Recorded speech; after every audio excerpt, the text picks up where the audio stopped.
네, 계속해서 내일장 관심주 이어가 보도록 하겠습니다. 오늘은 린츠홀딩스의 이영환 팀장과 함께합니다. 어서 오세요. 안녕하세요.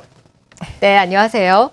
자, 지난주 금요일 날 이 삼성전자가 휴대폰 케이스를 직접 생산하겠다라는 소식이 전해졌습니다.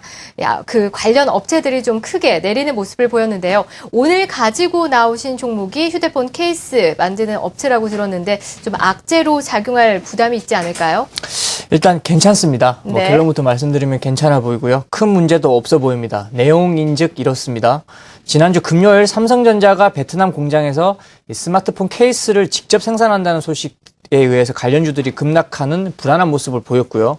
다행히 주말간에 삼성전자 측에서 해명 자료를 발표하면서 주가의 흐름도 다시 안정되는 흐름입니다. 네. 잘 생각해 보시면 삼성전자가 직접 케이스를 생산한다는 것은 호재와 악재를 동시에 해석할 수가 있습니다. 기사 자체만 본다면 기존 케이스 업체들의 물량을 줄어드는 게 아닐까라는 악재로 보일 수 있고요. 또 다른 한편으로는 케이스 쇼티지 현상, 즉 물량이 얼마나 부족했으면 직접 생산까지 할까라는 호재로도 볼 수가 있겠거든요. 네. 주말간 나온 삼성전자의 해명 자료를 보게 되면 베트남 공장에서 생산할 케이스는 소량에 그쳐 기존 협력업체들의 실적에 영향이 전혀 없을 것이고 1, 2분기 실적이 나오면 확인이 가능할 것이다 라고 했습니다. 지난 금요일 주가가 급락한 것은 확대 해석된 측면이 좀 있다는 것이죠. 또 스마트폰 하나에 이 기존 배터리 커버와 플립 커버, 그리고 NFC 탑재 커버 등 대당 4, 5가지의 커버가 생산되는 상황에서 삼성전자가 직접 이 많은 종류의 케이스를 불량 없이 만들어내는 것은 쉽지 않습니다. 잘 팔리는 휴대폰 사업도 충분한데 굳이 이런 리스크를 감당하면서 사업을 크게 할 이유가 없어 보이고요. 그리고 기존 협력업체의 생산 물량과 실적 전망은 걱정할 필요가 없다라고 보시면 되겠습니다. 네, 삼성전자가 직접 생산을 준비하고 있는 건 사실이지만 소량일 것이다라는 설명이시죠. 그렇다면 스마트폰 케이스라는 게 생각보다 쉽게 생산되는 게 아니네요. 그렇죠. 아무나 다 할 수 있으면 그건 기술이 아니겠죠. 네. 케이스도 마찬가지입니다.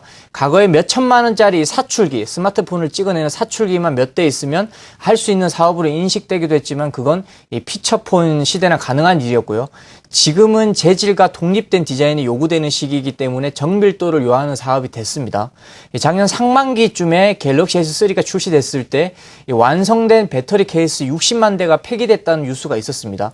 물론 사실 여부가 정확하게 확인된 건 아니었지만 네. 스마트폰의 하드웨어가 더 이상의 혁신을 보이고 있지 못한다는 점에서 이런 부분을 폐기를 했다는 것은 더더욱 디자인과 부품의 기술력은 더없이 중요한 요소가 되었다라는 관점에서 접근할 수가 있겠고요. 즉 스마트폰 케이스 업체도 고급스러운 소재와 이 기술을 적용한 업체만 살아남을 것이고 고도화된 기술력과 양산 능력을 보유한 업체만 선택받을 수 있는 상황으로 바뀌었다는 것에 초점을 맞출 필요가 있습니다.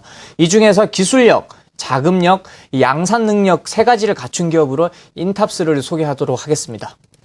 네, 휴대폰 케이스 관련 업체들이 상당히 많은데 그중에서 왜 인탑스를 가지고 나오셨는지 궁금합니다.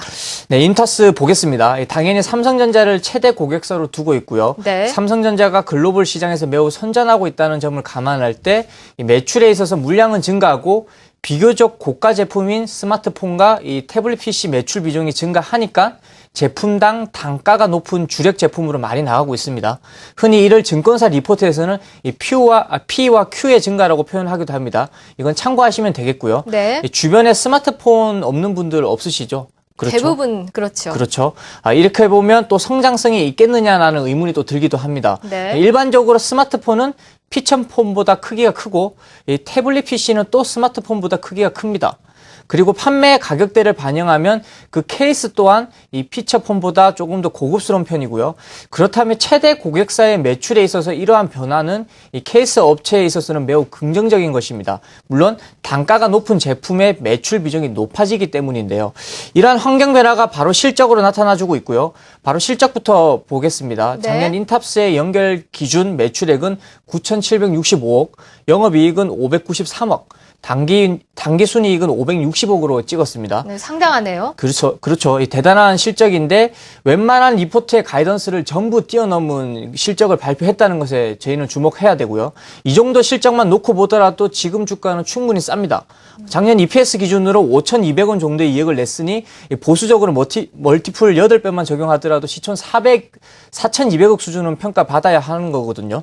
지금 시가총액이 한 2,500억이 채 안 되니까 지금 주가에서 위로 70% 정도는 더 오를 여지가 있다는 것으로 이 밸류에이션을 평가할 수가 있겠고요. 네. 올해 실적은 더 기대됩니다. 이 베트남 지사의 성장이 나타나면서 매출액과 영업이익이 각각 올해보다 10% 그리고 6.5% 증가할 것으로 예상되고요.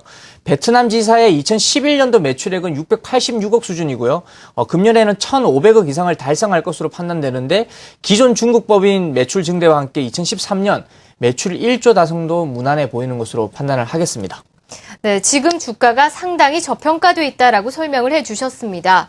인탑스가 최근에 보면 좀 다소 조정을 받고 있는데 매매 포인트 어떻게 세우면 좋을까요? 네, 화면을 보시면서 바로 이야기를 하겠습니다. 차트를 보시게 되면 지난 금요일 악재 뉴스가 나오면서 이전에 볼 수 없었던 대량의 거래량을 좀 터뜨렸습니다. 네. 물론 장대 음봉을 좀 보이기도 했었고요.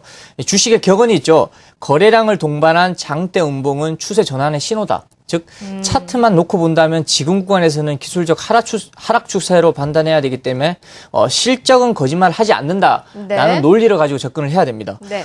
괜찮습니다. 일단 전방이 열려 있고 실적이 되는 기업이기 때문에 다음 달 갤포 출시와 함께 다시 모멘텀을 받을 것으로 판단을 하고요. 추가 가격 조정보다는 저 음봉의 매물을 소화하기 위한 기간 조정이 좀 있을 것으로 판단을 합니다. 매수가 현재가, 목표가 전고점인 34,000원 부근, 손절가는 전 저점 부근이 27,500원으로 제시하도록 하겠습니다. 네, 목표가를 34,000원으로 제시를 해주셨습니다.